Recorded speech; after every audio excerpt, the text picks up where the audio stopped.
আসসালামু আলাইকুম everyone, welcome back to my channel Sadika Sara cooking. আজ আমি আপনাদের মাঝে খুবই সুস্বাদু মজার একটি রেসিপি নিয়ে হাজির হয়ে গেলাম। আজকের রেসিপি গরু পায়া বা নিহারি। এই গরু পায়া বা নিহারি অনেকে অনেকভাবে রান্না করে, তবে যেভাবে রান্না করা হোক না কেন খেতে কিন্তু দারুণ লাগে। আমরা সবাই জানি গরু পায়া বা নিহারিটা রান্না করতে অনেক সময় লাগে। আমি আজকে প্রেসার কুকারে ঝটপট গরু পায়া বা নিহারিটা রান্না করব। গরু পায়া বা নিহারিটা রান্না করার জন্য এখানে আমি গরু পায়াগুলো ভালোভাবে গরম পানিতে ধুয়ে পরিষ্কার করে নিয়েছি। আর এখানে আমি বড় বড় টুকরা করে গরু পায়াগুলো নিয়েছি। আপনারা আপনাদের পছন্দ মতো ছোটো ছোটো টুকরা করে পায়াগুলো কেটে নিতে পারেন। আমি এখানে গরু পায়া রান্না করছি, আপনারা খাসি পায়াগুলো সেম একই প্রসেসে রান্না করতে পারেন। সবগুলো পায়া আমি প্রেসার কুকারে উঠিয়ে নিলাম। এবার দিচ্ছি বেশ কিছু পেঁয়াজ কুচি। পেঁয়াজ কুচিগুলো একটু হাত দিয়ে ভালোভাবে ভেঙে নিলাম। দিচ্ছি 1 টেবিল চামচের মতো রসুনের পেস্ট। দিচ্ছি আদা জিরা পেস্ট 2 চা চামচ। এখানে আমি আদা জিরা একসঙ্গে পেস্ট করে নিয়েছি। দিচ্ছি লাল মরিচের গুঁড়া 4 চামচের 1 চামচ, হলুদের গুঁড়া 4 চামচের 1 চামচ, ধনিয়া গুঁড়া 4 চামচের 1 চামচ, ভাজা জিরা গুঁড়া 4 চামচের 1 চামচ। লবণ দিচ্ছি 1 টেবিল চামচ, লবণটা স্বাদ মতো। দিচ্ছি গরম মশলা। এখানে কিছু আস্ত গরম মশলা নিয়েছি, এলাচ দারচিনি লবঙ্গ গোলমরিচ। দিচ্ছি তেজপাতা, 3টা তেজপাতা মাঝখান দিয়ে চিড়ে নিয়েছি। সবশেষে দিচ্ছি কাঁচামরিচ। এখানে আমি 10-12টার মতো কাঁচামরিচ আস্ত নিয়েছি। আর ঝালটা আপনাদের টেস্ট অনুযায়ী কম বেশি করে বাড়িয়ে বা কমিয়ে নেবেন। দিচ্ছি এবার পানি। এখানে আমি 1.5 লিটার মতো গরম পানি নিয়েছি। ফুটন্ত গরম পানি দিয়ে একটু নাড়াচাড়া করে মিশিয়ে নিচ্ছি। গরুর পায়াতে প্রচুর পরিমাণ তেল, সেজন্য আমি প্রথমে তেল না দিয়ে আমি এভাবে ঢাকনা দিয়ে ঢেকে রান্না করব 40 থেকে 50 মিনিটের মতো। 40 থেকে 50 মিনিট রান্না করলেই প্রেসার কুকারে প্রায় 10 থেকে 12টা শিশ উঠবে। আর 10 থেকে 12টা শিশ উঠলেই গরুর পায়াগুলো ভালোভাবে সিদ্ধ হবে।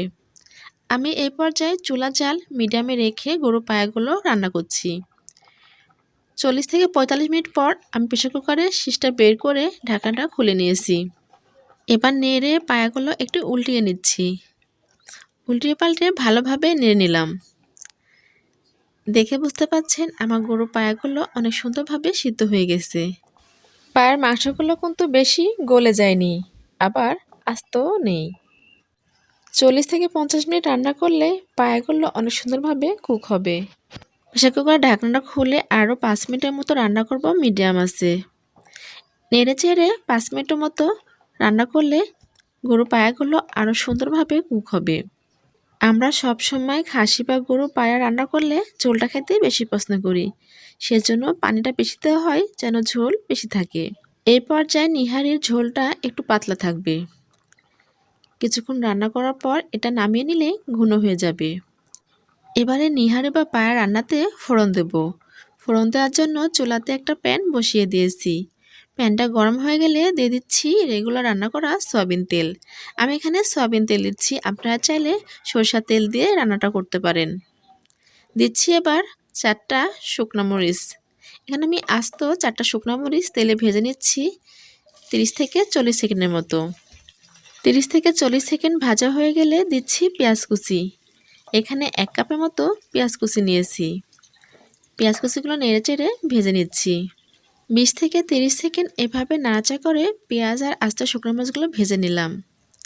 দিচ্ছি এবার রসুন কুচি। এখানে বেশ কিছু রসুন কুচি দিয়ে নাড়াচাড়া করে একসঙ্গে ভেজে নিচ্ছি। পেঁয়াজ আর রসুন কুচিগুলো তেলে 1 মিনিটের মতো ভেজে নিলাম। পেঁয়াজ আর রসুন কুচিগুলো ব্রাউন কালার হয়ে যাওয়ার আগে দিচ্ছি 1 চা চামচ আস্ত জিরা। জিরা দিয়ে নেড়ে চেড়ে পেঁয়াজ রসুন 10 সেকেন্ডের মতো ভেজে নিলাম। নিহারি বা পায়াতে ফোড়ন দেওয়ার জন্য পেঁয়াজ আর রসুনগুলো ভাজা শেষ।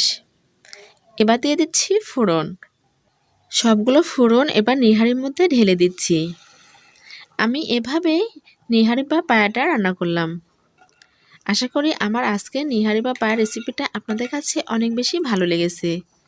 ভালো লাগলে আমার চ্যানেলটিকে সাবস্ক্রাইব করবেন। আর পাশে থাকা বেল আইকনটি অন করে রাখবেন সবার আগে নতুন ভিডিও নোটিফিকেশন পাওয়ার জন্য। যারা আমার চ্যানেলটি অলরেডি সাবস্ক্রাইব করে দিয়েছেন তাদেরকে অসংখ্য অসংখ্য ধন্যবাদ। নেড়েচেড়ে 6 থেকে 7 মিনিট নিহারিগুলো রান্না করলাম। সবশেষে দিচ্ছি ভাজা গরম মশলা গুঁড়া।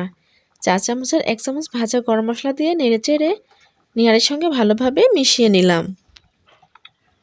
ভাজা গরম মশলা দিয়ে 2 থেকে 3 মিনিট রান্না করলে আমার গরুর পায়া বা নিহারিটা রান্না হয়ে যাবে। এভাবে রান্না করলাম গরুর পায়া বা নিহারি। আশা করি আমার আজকের গরুর পায়া বা নিহারি রেসিপি আপনাদের কাছে ভালো লেগেছে। এভাবে নিহারি রান্না করে নিহারির ঝোল দিয়ে রুটি বা পরোটা খেতে অনেক বেশি ভালো লাগে। আমি সহজভাবে আপনাদের মাঝে গরুর পায়া বা নিহারি রেসিপিটা তুলে ধরার চেষ্টা করলাম। আশা করি আমার আজকের রেসিপি আপনাদের কাছে ভালো লেগেছে। ভালো লাগলে লাইক, কমেন্ট, শেয়ার এবং সাবস্ক্রাইব করবেন। সাবস্ক্রাইব করে আমার চ্যানেলের সঙ্গে থাকবেন। আমি যেন আপনাদের মাঝে এমন মজার মজার রেসিপি নিয়ে হাজির হতে পারি। আমি কিছু পেঁয়াজের বেরেস্তা দিয়ে নিহারিগুলো পরিবেশন করলাম। আমার আজকের নিহারি রেসিপিটা কেমন লাগলো আমাকে অবশ্যই কমেন্ট বক্সে কমেন্ট করে জানাবেন। সবাই ভালো থাকবেন, সুস্থ থাকবেন। সবার সুস্বাস্থ্য কামনা করে আজকের মতো বিদায় নিচ্ছি। আবারও হাজির হয়ে যাব নতুন কোনো রেসিপি নিয়ে। আল্লাহ হাফেজ।